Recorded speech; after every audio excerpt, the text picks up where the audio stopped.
ये है सबसे ज्यादा इस्तेमाल होने वाले पासवर्ड्स। कहीं आप भी तो नहीं कर रहे इनका इस्तेमाल। नमस्कार, मैं दिव्या, स्वागत है आपका आज के इस वीडियो में। नॉर्डपास ने पासवर्ड से रिलेटेड कुछ जानकारी साझा की है।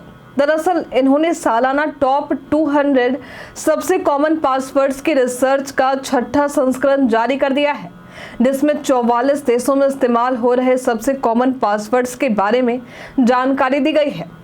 इस रिसर्च के अनुसार 1 2 3 4 5 6 जैसे पासवर्ड दुनिया भर और भारत में सबसे ज्यादा इस्तेमाल होने वाले पासवर्ड हैं। रिपोर्ट में यह भी बताया गया है कि इस पासवर्ड को 3,18,050 लोग इसका इस्तेमाल करते हैं, जिनमें से 86,981 लोग भारत से हैं। दुनिया में दूसरा सबसे कॉमन पासवर्ड है 1 2 3 4 5 6 7 8 9। इस पासवर्ड का इस्तेमाल भारत में चौथे सबसे आम पासवर्ड के रूप में देखने को मिला है। नॉर्डपास ने नॉर्डस्टेलर के साथ मिलकर इस स्टडी को पूरा किया है। इसमें यह भी बताया गया है कि सबसे ज्यादा इस्तेमाल होने वाले पासवर्ड्स आमतौर पर आसान कीबोर्ड कॉम्बिनेशन होते हैं।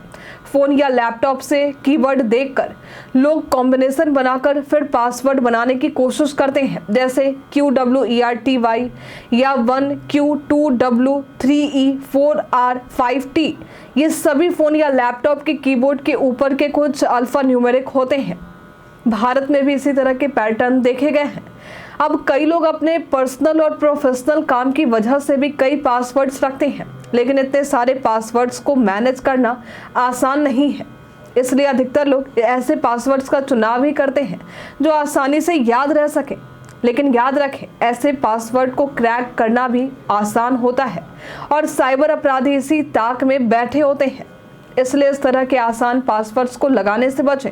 पासवर्ड बनाते समय कई बातें ऐसी हैं जिन्हें आपको ध्यान में रखना बहुत जरूरी है। आपका पासवर्ड कम से कम 20 कैरेक्टर्स का होना चाहिए और इसमें एक अपर केस और एक लोअर केस अक्षर, नंबर और विशेष प्रतीकों का संयोजन होना जरूरी है। कभी भी आसानी से अनुमान लगाने योग्य जानकारी जैसे जन्मदिन की तारीख, नाम या सामान्य शब्दों का इस्तेमाल ना करें, क्योंकि इन्हें क्रैक करना बहुत ही आसान है। पासवर्ड का रिव्यू करें, अपने पासवर्ड्स को समय समय पर चेक करें और ये सुनिश्चित करें कि ये कमजोर तो नहीं है या फिर बहुत पुराने या बार बार इस्तेमाल होने वाले तो नहीं है। पुराने या कमजोर पासवर्ड्स को बदलकर उनकी सुरक्षा को अपग्रेड करते रहें। एक ही पासवर्ड को अलग अलग साइट्स पर इस्तेमाल करने से बचें। अगर किसी एक अकाउंट का पासवर्ड हैक हो जाता है या क्रैक हो जाता है तो आपके दूसरे अकाउंट्स भी खतरे में पड़ सकते हैं। इन आसान कदमों को अपनाकर आप अपनी ऑनलाइन सुरक्षा को और मजबूत बना सकते हैं और अपने व्यक्तिगत डेटा को सुरक्षित रख सकते हैं। आज के लिए फिलहाल इतना ही। क्या आपको भी हमारे द्वारा बताए गए पासवर्ड्स कॉमन लगे? हमें कमेंट में लिखकर जरूर बताएं। हमारे साथ बने रहने के लिए आपका धन्यवाद।